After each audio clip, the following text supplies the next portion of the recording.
fa ìkanra. Mo máa ń sọ wípé ẹ má jẹ́ ká gbàgbé pé adults, grown up adults, Prince Tọ́pẹ́, thank you for that. Àti àwọn tí wọ́n bá ti ní ẹ̀tọ́ tán ti lọ́kọ tán ti léyàn tí wọ́n jọ wà pọ̀, òun ni àwọn ọ̀rọ̀ tá à ń sọ yìí wà fún. Àwọn tí wọn ò bá tí ì ní ọkọ àbí ní ìyàwó, wọn lè kọ́ ẹ̀kọ́ pé kí ló dé tí àìdóko, kí ló máa ń fa ìkanra. Ṣé ẹ rí àwọn hormones tí wọ́n ń regulate ìbálòpọ̀, wọ́n jẹ́ àwọn hormones tó jẹ́ wípé a lè yà wọ́n sọ́tọ̀ kúrò nínú ọpọlọ. That is, we cannot separate them from the brain. A sì rí i pé ẹni tínú ẹ̀ bá máa dùn, ẹni tára ẹ̀ bá máa yá, ó ní í ṣe pẹ̀lú state of the brain of the person. Ẹni tó bá ní mental problem, ó kàn lè dédé máa rẹ́rìn láì jẹ́ pé nǹkan ẹ̀rín ṣẹlẹ̀. Ẹ rí i pé ẹni yẹn máa misbehave ni, gbogbo nǹkan ẹ̀ upside down ló máa jẹ́ because the brain is involved. So kò sí bá a ṣe lè separate ìbálòpọ̀ kúrò nínú ọpọlọ because gbogbo àwọn hormones tí wọ́n ń regulate inú ọpọlọ náà ti ń wá. So tí obìnrin bá wà, tó bá jẹ́ pé obìnrin tóun àtọkọ ẹ̀ ti jọ wà, tó jẹ́ pé wọ́n kàn wà nínú ilé, wọn ò bára wọn ṣe, kò sí ìbálòpọ̀, kò sí kankan, ó lè fa ìkanra.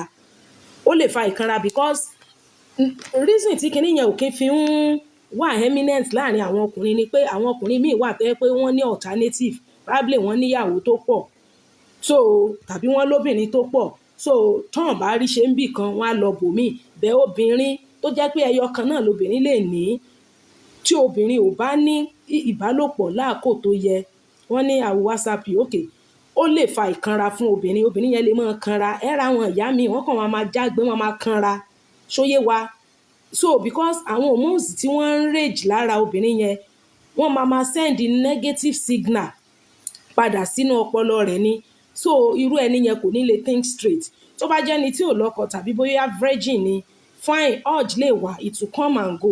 But urge tó ti ń wá tó ti ń feed ẹ̀, urge tó ti ń wá tó ti ń feed ẹ̀, tó wá feed ẹ̀ mọ́, tó dẹ̀ ń wo ẹni tó yẹ kó fún ẹ ní ẹ̀tọ́ yẹn báyìí, tẹ́ ń wora yín tí ò sí ìbáṣepọ̀ kankan, ó lè fa ara gbígbóná. Obìnrin yẹn máa kanra ni. Obìnrin máa kanra. So àìdókó déédéé ó lè fa ìkanra fún obìnrin, pàápàá jùlọ ìyàwó ilé. Mi sọ pé wọ́n tó bá jẹ́ sisi kó mọ́ kanra, kó wá ní kó mọ́ bá kanra, kó lọ mọ́ dókò lẹ́gà mi, kò sí ní tó kàn mí o, kò sí ní tó kàn mí o, nǹkan tí mo kà ni mò ń sọ o. So tó bá níyàwó, tó bá dó ìyàwó ẹ̀, ó máa kanra. Meanwhile, àwọn tí ò dẹ̀ yẹ kó máa kanra mọ́ ló máa kanra mọ́. For example, if a woman is offended at home, tó bá dé office, she's ready to fail anybody. Tó bá jẹ́ lecturer àbí teacher àbí anybody tó ń deal with people, ó lè dédé máa ṣe kó máa misbehave sí àwọn èèyàn. Ṣóyé wa? Because àwọn hormones tó ń rage lára ẹ̀, pàápàá jùlọ tó bá jóbìnrin tó wà loyal, tó jóbìnrin tó loyal, tí ò kí ń ṣe oníkébékébé, tí ò l'alternative, which is how life supposed to be. Irú obìnrin yẹn, ìkanra ló máa bá dé fún. Ìkanra ló máa bá dé fún. So ẹ má jẹ́ kí gbogbo irú àwọn nǹkan bẹ́ẹ̀ yẹn kó máa ṣẹlẹ̀. Most of the time wà tó jẹ́ pé the man might be busy, probably due to logistics. Ṣóyé wa? Bet try as much as possible, because all of these things, they are biological reaction tó ń ṣẹlẹ̀ lára obìnrin, even lára ọkùnrin náà. Bẹ́ẹ̀ kò kí ń wà eminent because àwọn ọkùnrin míì níyàwó tó pọ̀. Ṣóyé wa bẹ́ẹ̀ yẹn? Now ìyẹn lè fa ìkanra fún obìnrin because it is logical and it is scientific. Because àwọn oxytocin yẹn, àwọn dopamine, àwọn endorphin yẹn, they are directly connected to brain. Kò sí bẹ́ẹ̀ ṣe fẹ́ separate wọn. But ẹni tí ò bá feed the urge yẹn tẹ́lẹ̀, probably bóyá ẹni yẹn bóyá virgin ni tàbí bóyá kò tí ì lọ́kọ, irú àwọn yẹn wàhálà yẹn ò ní pọ̀ nínú ara fún wọn compare to ẹni tó ti lọ́kọ, tóun àtọkọ dẹ̀ jọ ń gbé, ṣùgbọ́n tọkọ ò súnmọ́, ó máa kanra, ó máa fa àwọn other health problem sí inú ara rẹ̀. So àìdókó déédéé ó lè fa ìkanra fún obìnrin tó bá ti lọ́kọ. Ṣùgbọ́n obìnrin tí ò lọ́kọ kò nídìí pé, because the way bí ara ṣe máa react ó yàtọ̀, because somebody who has been involved in all this intimacy before, the way bára ẹ ṣe máa bèrè, temptation yẹn máa pọ̀ ju ẹni tí ò ti wà involved. Torí ẹ̀ la ṣe ń sọ pé tó bá tí ì ní ọkọ, dúró rẹ. Má torí kan sọ̀rọ̀ pàtó ló bá lọ dókò lẹ́gà, wàhálà àti ẹnìyẹn ò mọ̀ bóyá ẹni tó ń sọ gan ò ṣe mò ń wí o. wọ́n ní you are very correct ma, but what do you see to the new theory that man must ejaculate? It's not a new theory that a man must ejaculate 21 times a time in a month. Kò ń ṣe new theory sir. It's a theory that has been for so many years. Mo ti sọ rí ní 3 years ago pé kí nǹkan tí research sọ nìyẹn, nǹkan tí studies sọ nìyẹn, doctor kan sọ recently, but it has been, it's not today, it's not today. Ṣóyé wa bẹ́ẹ̀ yẹn. Now ìyẹn fún obìnrin tí ó ti wà nílé. So tó bá mọ̀, àwọn ọkùnrin míì wà tẹ́ pé even if the woman offended them, they will find another means to communicate their disinterest in what she does. It's not as if they will now close that chapter. So àìdókò ó lè fa ìkanra fún obìnrin, àìdókò lè fa ìkanra fún obìnrin. Then nǹkan míì tí tún máa ń fa ìkanra ó ní menopause. Tóbìnrin bá ti ń lọ sí menopause, tó ti ń lọ sí time tó yẹ pé kò rí nǹkan oṣù ẹ̀ mọ́, gbogbo àwọn míì tún máa ń ní hormonal imbalance. Ẹ rí wípé obìnrin yẹn máa sweat, ó máa làágùn. Tó bá di time tó yẹ kó ṣe period, tí period yẹn ò wá, ó máa ń dá àìsàn sára, ẹlòmíì ooru máa mú láti inú wá. Then psychologically tí ọ̀pọ̀lọpọ̀ wọn bá ń rí sisi tó sì wà lópepé tó sì jẹ́ sisi, wọ́n máa kanra ni, because the memory or the thought of àwa náà young rí, àwa náà jẹ́ sisi rí, and the fact pé gbogbo nǹkan tí sisi lè ṣe àwọn ò lè ṣe mọ́ sìn, ọ̀pọ̀lọpọ̀ wọn máa imagine so many things nínú ọkàn. Ó máa ń fa increase in temperature, hot flashes, ìkanra ni. Tẹ́ bá ti ráwọn tó máa ti ń wọ age of 45, 50 and above yẹn, tó ń bá kíyèsára, tẹ́ bá ti ṣẹ̀ wọ́n díẹ̀ wọ́n á sáré kanra, because there is this thing in them telling them that wọ́n ti ń gbó. Then àwọn míì tó bá tún wá unfortunate tó yẹ pé bóyá ọkọ tán fẹ́ ò kí ń fi bẹ́ẹ̀ ṣe dáadáa sí wọn, tàbí bóyá ọkọ wọn ìyàwó ẹ̀ pọ̀, ṣe mọ̀, tó yẹ pé àwọn tó young nínú àwọn ìyàwó yẹn lọkọ yẹn ń dá sí tí ò dá sí tí wọ́n mọ́ sìn. That's why àwọn ọkùnrin wọ́n níṣẹ́ púpọ̀ láti ṣe at that stage. Tẹ́ bá mọ̀ pé níyàwó tó ti ń close to 50, ẹ máa wà ń bẹ̀ fún wọn, ẹ máa wà present, ẹ máa validate the fact that they are pretty, they are beautiful. Ẹ máa fún wọn ní impression pé bọ́n ṣe wà nígbà tẹ́ ẹ fẹ́ wọn nígbà kékeré náà ni wọ́n ṣì wà, that they are still pretty. Even èèyàn tó jẹ́ pé yín ẹ̀ yọ gan, ẹ má jẹ́ kó mọ̀ pé eyín òun ò dàbí ti tẹ́lẹ̀ mọ́, because nínú wọn they are going through some psychological issues tẹ́ pé ó lè mú wọn feel rejected, feel isolated. So tẹ́yìn náà bá tún wá actualize ẹ̀ by staying away from them, ó máa escalate ìkanra yẹn fún wọn ni. So perimenopause and menopause ó ń fa ìkanra sincerely. Torí èmi ṣe wáyé àwọn ìyá yẹn, èmi fi bẹ́ẹ̀ fẹ́ bá wọn ní much dealing, because ìmí inú wọn bó wúkọ́ lásán wọ́n lè lóun bú àwọn ni. Wọ́n máa ń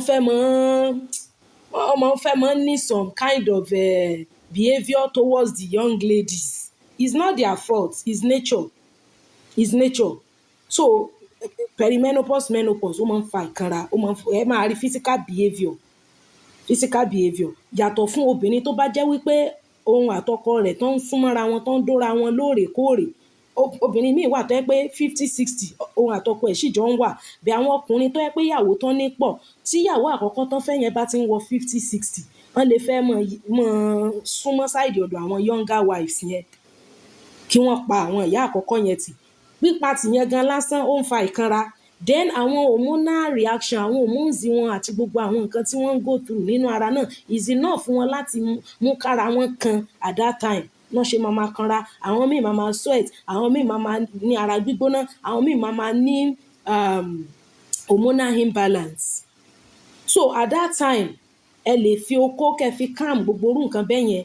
We understand the fact pé perimenopause and menopause ó ti máa fa dryness, ara ti máa dry gbogbo ẹ̀ ti bẹ̀. There are solutions to that. So ìbálòpọ̀ náà lè help nírú that type of situation to be able to calm the woman's nerve, láti calm nerves and to make her to be excited. So yé wa bẹ́ẹ̀ yẹn, so ó lè fa ìkanra. Perimenopause and menopause lè fa ìkanra. Then reaction nígbà míì, most of the time the woman does not even know what is wrong with her. Àwọn míì máa ń ní menstrual cramps. We understand the fact pé sisi àbẹ́yàn tó bá yẹ pé bóyá kò tí ì marry, menstrual pain, a máa ń ní menstrual pain. Ṣóyé wa, ìyẹn ó lè fa pain. But nígbà míì àwọn míì náà máa ń tẹ́ pọ́n ti ní ọkọ tó ti wà sexually active náà, àwọn náà máa ń ní àwọn crabs díẹ̀díẹ̀díẹ̀. So ìyẹn náà ó lè fa ìkanra, ó lè fa ìkanra. Then if the center of the brain, the central nervous system, tó interpret relief and pain, tí ó bá interpret pain every time, ẹ má gbàgbé pé dopamine is feel good and happiness hormone. Ó máa help cognitive, ó máa help brain based on studies. So tí èèyàn bá secrete ẹ̀, tí ò bá release ẹ̀ through pé ó bá ní ìbálòpọ̀, negative signal ló máa padà sínú ọpọlọ. Ẹ má dẹ̀ gbàgbé pé téèyàn bá fẹ́ rẹ́rìn, àbí èèyàn bá fẹ́ feel sad, àbí èèyàn bá fẹ́ feel happy, àbí èèyàn feel pain, brain ló ń interpret àwọn nǹkan wọ̀nyí. Téèyàn bá ní cut lára, tẹ́ bá fọwọ́ kan bí cut yẹn, ẹni yẹn á feel pain. Àwọn nerves tó wà around ibẹ̀ yẹn ló send signal lọ sí hypothalamus part of the brain, ló interpret pé ibi yìí ń dùn yàn, lèyàn á ṣe feel pain. Tó bá dẹ̀ jẹ́ pé ibẹ̀ yẹn ti wà healed up, tẹ́ bá touch ẹ̀, ẹ rí wípé ẹ ní feel pain bẹ́ẹ̀ mọ́, meaning that the nerves as a music, thank you for the rose, tó wà around ibẹ̀ yẹn, they have sent a signal to the brain telling the brain that this place has been healed up, so you are not going to feel pain again because the place has been healed. So gbogbo nǹkan tá à ń ṣe inú ọpọlọ ló ti ń wá. So if the signal that is sent to the brain constantly is pain, the brain is always interpreting pain, no relief, no feel good, no happiness, nothing. Irú èèyàn bẹ́ẹ̀ yẹn ó máa affect behaviour rẹ̀. Tẹ́ bá lọ wo àwọn behavioral therapist, àwọn CBT, cognitive behavioral therapist, a ní mọ́mì kan lórí platform mi bíbá yìí, mọ́mì Saitano, she's a scientist, behavioral scientist and psychology. Ó ní bọ́n ṣe ń pe profession yẹn, but she's a behavioral psychologist. Mo ti gbé wọn wá rí tán wá bá wa sọ̀rọ̀ nípa behaviour. So tí ọpọlọ bá ti interpret pain every time, tó bá yá ẹni yẹn máa kanra ni, ó máa misbehave ni. Pàápàá jùlọ ẹni tára ẹ ti use mọ́ ìbálòpọ̀. Mi sọ pé wọ́n tó jẹ́ sisi kí o mọ̀ wá kanra, kí wọ́n á ní lọ dóko, kí wọ́n mọ̀ bá kanra mọ́ kò bá rẹ̀ o. Mò ń wí o, àwọn tára wọn ti use mọ́ kó, tán ti wà nílé ọkọ, tán ti ń bókó sùn bó, tán ti ń bókó jí tó kó ti mọ́, ó ti use, ara wọn ti use mọ́. Torí ẹ̀ la ṣe ń sọ pé téèyàn ò bá tí ì fẹ́ ọmọ wulẹ̀ kó lọ inú ilé rẹ̀, torí ọjọ́ tó bá máa já ẹ kulẹ̀, ìwọ ló máa dùn, because memory ẹ, ọpọlọ ẹ ti máa bond mọ́. Memory á ti bond mọ́ ẹni yẹn. It will be difficult for you to detach. You understand? À ń sọ̀rọ̀ àwọn obìnrin tí wọ́n ní ọkọ, tí wọ́n ti move to the stage of menopause, to perimenopause and menopause stage. Àwọn míì dẹ̀ wà tán súnmọ́ perimenopause tó yẹ pé they are still very young, bẹ̀tọ́ ọkọ ò bá ti súnmọ́ wọn, wọ́n máa kanra. Pàápàá jùlọ àwọn obìnrin tán wà loyal, tó ṣe pé wọ́n faithful, tán kì í rìnrìn àrè. You understand? So that's why we are saying ẹ lè fi okó dídó kẹ́ fi suppress ìkanra fún obìnrin. Tẹ́ bá bá obìnrin ṣe dáadáa, ìyẹn ìyàwó tẹ́ ti lẹ́tọ̀ọ́ sí, tó bá lọ dó obìnrin tó fẹ́, tó bá gbọ́ máa lè wàhálà àti ẹnu o. Tó bá ti mọ̀ wípé o ò fẹ́ mọ tọ́jú ọmọ àlè, mọ́ wulẹ̀ lọ dóbò lẹ́gà, ẹni o bá fẹ́ bá sùn lọ rèé fẹ́, lọ rèé dáná rẹ̀. King Jaja, any yes ma, in the UK it is called behavioral specialist therapy nurse. Okay. Ṣóyé wa bẹ́ẹ̀ yẹn. So at that point in time, tí obìnrin yẹn ò bá, because ọkàn rẹ̀, gbogbo hormones ẹ̀ ti wà attached to that man, kò sí bó ṣe lè easily detach. So ìkanra yẹn, tó bá rí presence ọkọ ẹ̀ yẹn, tó bá ní ìbálòpọ̀, ara ẹ̀ máa relax, the brain will settle, ọpọlọ máa settle down, because àwọn feedback yìí, the feedback that will go back to the brain is going to be a positive feedback. Imagine, a mọ̀ wípé studies sọ pé àwọn hormones yẹn, they are feel good and happiness hormone. If the body is secreting, the brain is secreting feel good hormone, but the mind, the environment at that time, or the things that surrounds that woman at that time, is bringing something that will make her unhappy, you discover that there is no synergy. That means the brain is smiling, but the body is crying.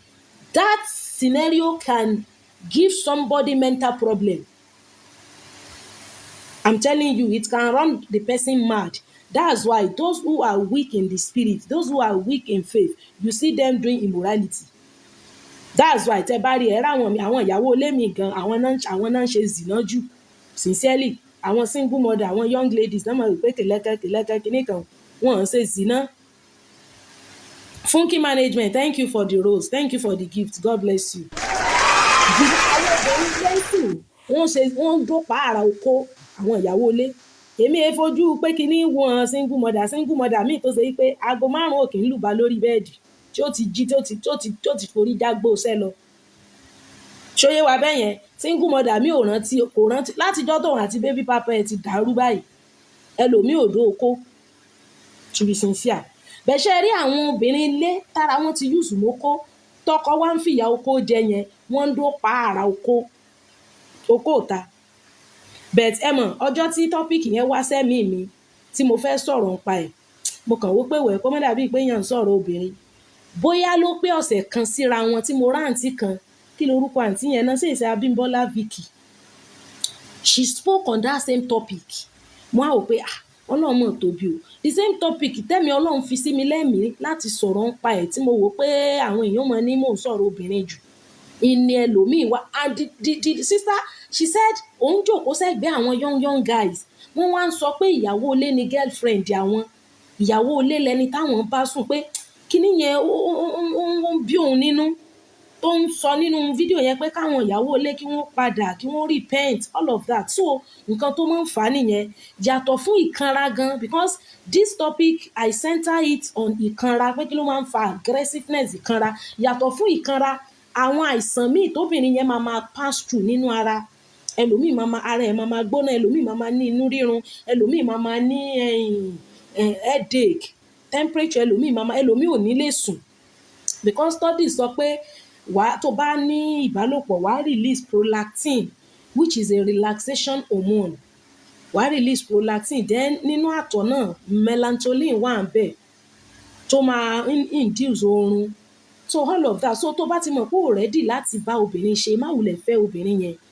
má fẹ́ torí obìnrin tí ò lọ́kọ ó sì ní grace ó sì ní oore ọ̀fẹ́ self control bẹ́ẹ̀ obìnrin tó ti lọ́kọ tó ti ní ìbálòpọ̀ ara rẹ̀ the way that's why we are saying exercise self control when you are single torí self control tó nídìí tó bá ti ní ọkọ is 200 times the one you need when you're single because temptation máa pọ̀ at that time because ara ẹ ti use mọ́ you're used to it already kò dẹ́ ṣe gbogbo ìgbà lọ́kọ́ máa wà ń lé that's why you have to learn self control tó bá jẹ́ nympho tó mọ̀ pé ò lè live láì dóko má wulẹ̀ kúrò nílé ọkọ you understand me because àwọn nymphomanians àwọn tó yẹ pé wọn ò lè live láì súnmọ́kùnrin is a terrible situation. Fine àwọn míì lè wò pé wà spiritual you can pray about it but people like that are not common in the society so ó wà is a wickedness ìwà ìkànnì nígbà tẹ́ bá fẹ́ obìnrin tẹ́ wá súnmọ́ ṣóyè wa tó bá jẹ́ sisi tó bá ti mọ̀ pé ò ní súnmọ́ obìnrin má fẹ́ rọra jẹ́ ó wà ní sisi mi wà tí ọmọ ọkùnrin rí sisi mi wà tó yẹ pé kò tiẹ̀ ní boyfriend bẹ́ẹ̀ tó bá ti fẹ́yàn wálé tó wá bá sùn ọjọ́ kan ọjọ́ méjì tó wá pátì wickedness ni òun ló ń dífá fún àwọn ìyàwó ilé tí wọ́n dókò ta yẹn so everybody should come back home and understand that the biological reaction nínú ara it is internal it is not seen but the physical reaction tó máa mú wá ìyẹn máa wà physical ẹ ráwọn ìyàwó ilé mi wọ́n máa ń kanra gan ìfá àwọn tó jẹ́ ìyàwó ilé tó máa ń kanra tí mo mọ̀ wọ́n pọ̀ ju àwọn tán kì í kanra lọ àwọn ìyá àgbà míì wọ́n kanra ju sí ọ̀lọ́ nígbà tán ìdókó mọ́ ìyá àgbà míì tọ́pọ̀ ẹ̀ bá fokó lọ kò ní gbà mọ́ wọn mọ̀ pé báwọn ò ṣe gbà mọ́ gan àwọn làwọn ń dá wàhálà sọ ẹ̀mí ara wọn sincerely wọ́n máa kanra ní wọ́n máa ẹlòmíì tẹ́ bá sọ̀rọ̀ ọkọ ẹ̀ dáadáa létí ẹ̀ báyìí yóò kanra mọ́ ẹni ẹ̀ṣẹ̀ tí bàbá òun ti ṣẹ̀ látàyè boyfriend and girlfriend látàyè alálùmọ́lẹ̀ ni ló máa rántí after tẹ́ ẹ̀ dóko tẹ́ ẹ̀ dó bàbá òun dáadáa tẹ́ bá dó bàbá dáadáa ẹ̀ ní mọ rántí ẹ̀ṣẹ̀ tó sẹ́yìn. So fún àwọn ìbéèrè nípa ìkanra pé kílé tóbìnrin máa ń kanra, you provide everything in the house, she will still kanra. Àìdóko ó lè mú kóbìnrin kanra, perimenopause menopause ó lè mú kóbìnrin kanra, tó yé wa bẹ́ẹ̀ yẹn. Then hormonal imbalance ó lè mú kóbìnrin kanra, and so on and so forth. Mo ti múra bí iṣẹ́ aago 8 ti kọjá, so mo ní kí n sáré ṣe fídíò yìí ni. So Olurich, any wonderful topic, ẹ ṣeun sir. So màá try láti download ẹ̀ kí n lè upload ẹ̀ sí other platforms. So jọ̀ọ́ ẹ jẹ́ ká ṣe the correct thing, because there is no point pé ká máa rojọ́ nípa topic títí láyọ̀. So the permanent solution to that is ẹ̀yin tẹ́ bá níyàwó ẹ súnmọ́ ìyàwó yín dáadáa, ẹ súnmọ́ wọn. Then tẹ́ bá ní àwọn ìyá tí wọ́n ti ń pé 50 and above as wives, ẹ má pa wọ́n tì. Tẹ́ bá láwọn ìyàwó kéékèèké, fine. The fact pé ti níyàwó kékeré ìyẹn ò túmọ̀ sí pé àwọn ìyá àgbà yẹn kẹ́ ẹ pa wọ́n tì. Ẹ má súnmọ́ wọn so that wọ́n lè ronú dáadáa. Àní ẹni tí ò lọ́kọ ò ní lè ronú dáadáa, but ẹni tí ò lọ́kọ ọkàn rẹ̀ ti kúrò ńbẹ̀. Ṣé mọ̀ pé ọkàn ni àwa ẹ̀dá, ọkàn rẹ̀ ti kúrò ńbẹ̀. Ara náà ò ronú lọ sí side mọ́ because the ọkọ is no more. But ẹni tó ń rí ọkọ ẹ̀ báyìí ọkàn rẹ̀ máa wà ńbẹ̀. Sọ̀rọ̀ mi yé wa? Ọkàn ni ẹ rí wípé nígbà míì tí obìnrin tó jẹ́ pé oníkébékébé tó bá lọ seduce ọkùnrin, tí ọkàn ọkùnrin yẹn ò bá sí lára ẹ̀, even kóbìnrin yẹn bọ́ra sí hòhò, kò sí nǹkan kan tí ó ṣe ọkùnrin yẹn, ara ẹ̀ ò ní dìde because ọkàn rẹ̀ ò sí ńbẹ̀. Bẹ̀ tí ọkàn rẹ̀ bá wà ńbẹ̀ kò nídìí kóbìnrin bọ́ra gan. So nígbà tí ẹ bá ní àwọn ìyá sílé bẹ́ẹ̀ yẹn, ọkàn wọn ń bẹ lára yín, wọ́n ń rí yín páwọn lọ́kọ, àwọn hormones, àwọn bond tẹ́ ti create sí wọn ń bẹ ní ara wọn. Ṣóyé yín? So the fact that pé ẹ pa wọ́n tí ẹ rí tí wọ́n rò mọ́ yẹn, ó máa create àwọn negative reaction nínú ara wọn.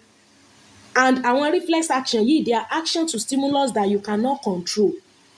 They are reflex action. Ṣóyé wa? Wọ́n ní but my wife is not working, God is helping me to provide all the family, for all the family. Mr. Celestine Ayo, statement yín yẹn ò complete. Delilah àbí Delihand zone, me understand nǹkan tí ẹ mean yẹn. Double one, you say you're right. So ṣóyé wa bẹ́ẹ̀ yẹn. So please, the solution to that is go back to those women, ẹ má pa wọ́n tì. And ẹ̀yin obìnrin náà ẹ má máa feel pé bóyá torí ẹ ti dàgbà pé kíní ẹ dàgbà lójú wọn, lójú àwọn bàbá yẹn ẹ dàgbà lójú wọn. Obìnrin ò kí ń dàgbà lójú ọkọ ẹ̀. Obìnrin ò kí ń dàgbà lójú ọkọ rẹ̀, ẹ dàgbà lójú wọn. Even kóbìnrin pé 80 tó bá sì lórí ọ̀fẹ́ tó sì lọ́kọ, then they can still continue. King Jaja, thank you for the roses, God bless you. So mo ní kí n sáré ṣe short video yìí ni. Bàbá tí wọ́n tẹ kọ́mẹ́ǹtì yìí, Celestine Ayọ̀ yìí, statement yìnyẹn ò complete, so mi lè rí answer tí màá fi lọ àfi tẹ́ bá rí frame ẹ̀. Ẹ ṣeun. So bó ṣe jẹ́ nìyẹn, ìwọ tó bá dẹ̀ mọ̀ pé ò tí ì lọ́kọ, dúró rẹ. If you are a virgin, keep the faith. If you are not married, keep yourself, wait on the Lord. If you are a brother, go and marry a sister before you sleep with her. Torí tó bá ti create bond tó ẹ ti bára yín sùn tán tó wàá fẹ́ mọ́, Ọlọ́run má jẹ́ kó jẹ́ pé òun ni ò ní jẹ́ kí ìgbéyàwó rẹ work. Because many cases of adultery nísìn can be traced to ex-wife, ex-boyfriend, ex-woman friend, ex-man friend, ex náà ni. Bẹ̀ tó wá jẹ́ pé the relationship was platonic, fine, ẹ fẹ́ra yín but kò sí immorality, ẹ ní problem. Kódà tẹ́ ẹ bá padà marry gan, ẹ mọ̀ ríra yín, ẹ mọ̀ kíra yín, ẹ mọ̀ wish ara yín well. So okó dídó ṣe pàtàkì fún àwọn tó ti lọ́kọ, so that wọn ò ní mọ̀ kanra. Wọn ò ní mọ̀ kanra. Tó bá jọ́kùnrin náà ni ò bá róbòdó tí ò sì ní obìnrin míì, tí ò ní second wife, tí ò dẹ̀ lálé, tí ò ní side chick, wọ́n máa kanra ní ọ́fíìsì, wọ́n á kanra ní ṣọ́ọ̀bù, wọ́n á kanra tó bá já ti sàn tó ní tó gbogbo àwọn ọmọọṣẹ́ ní ò mọ̀ kanra mọ́ ṣọ́ọ̀bù. So please, that place should be kept sacred and holy for the Lord. Then ìwọ tó bá dẹ̀ mọ̀ wípé you are a celibate, continue to live your life for the Lord. Then if you change your mind, then you can go ahead. Just whatever you are doing, make sure you do it rightly. Then you can read more about the hormones, the sex hormones, their work, what they do in the endocrine system, the pituitary gland, and some other glands that are associated with reproduction. So, ẹ ṣeun gan. All the gifters, thank you. The gifters are important, the tappers are important, and the sharers are important. Ẹ ṣeun. The sharer, the gifter, the tappers. Authentic ẹ káàbọ̀. So ẹ ṣeun gan ni. Wọ́n ní when I'm coming up with another topic that is this interesting. Our topics are always interesting. Every time la máa ń wá. Mr. Olurichi. When are you coming with another topic that is this interesting? Ojoojúmọ́ náà níbẹ̀ tí ẹ mọ̀ pé TikTok ò kí ń kí ń lè replay live lórí TikTok, but on Facebook you can replay it. So this particular video I'm going to put it on Facebook so that people there too can watch it. Mr. Maxwell, my shout out is for you. Ẹ ṣeun gan. So bó ṣe jẹ́ nìyẹn, ẹ jọ̀ọ́. Okay, thank you, Mr. Olurichi. You say you like it. Ẹ ṣeun.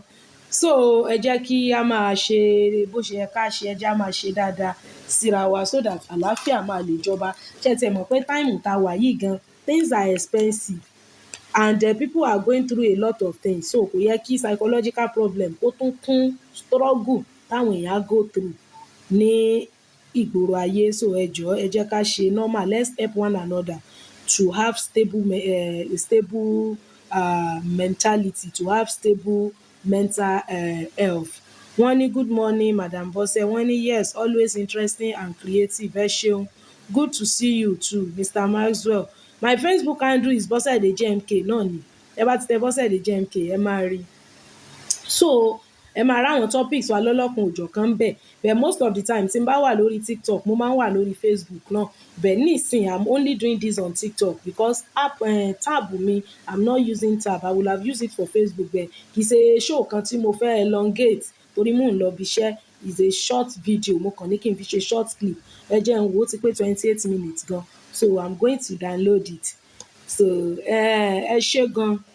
Thank you all the gifters, thank you all the tappers and the sharers. God bless you. Please, let's go back and make correction. Let's go back and make amends. Gbogbo àwa tá a níyàwó tá a ti pa àwọn ìyàwó wa tì, ẹ jọ̀ọ́ ẹ jẹ́ á padà ká lọ ṣe àtúnṣe. Ṣóyé wa. Thank you, thank you, thank you. Bye bye. Love you.